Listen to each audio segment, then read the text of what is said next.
सच पूरा होई अभियान जी करी है पूरा मिशन हो करी है पूरा मिशन हो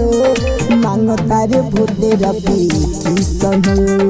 मांगता रे भोटे रवि किशन हो मांगता रे भोटे रवि किशन हो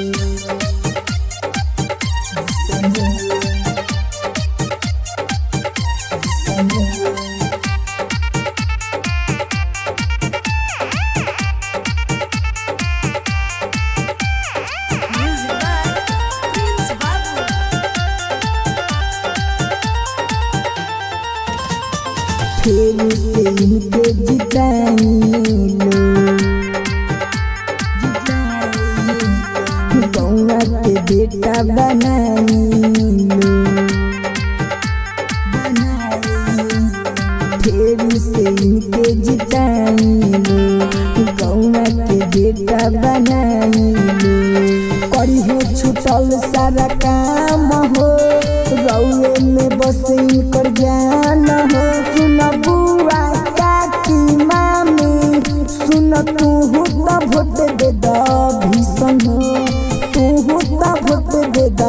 भीषण हो मांगता रे भोट रवि किशन हो मांगता रे भोट रवि किशन हो मांगता रे भोट रवि किशन हो रवि किशन हो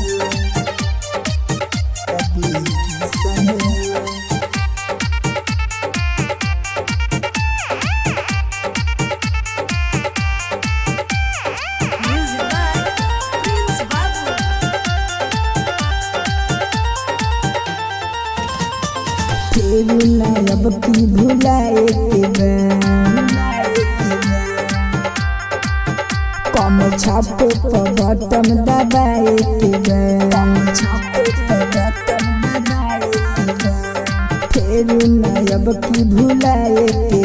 कम छापे पर बटन दबाए के मोदी योगी जी के साथ में रहे के बाइन के बात में कहे किशन प्रिय से हाँ रहे के बावेली सन हो हाँ रहे के बावेली सन हो मांगता रे भोटे रवि किशन हो मांगता रे भोटे रवि किशन हो मांगता रे भोटे रवि किशन हो। दिया रिकॉर्डिंग स्टूडियो मोहम्मदपुर।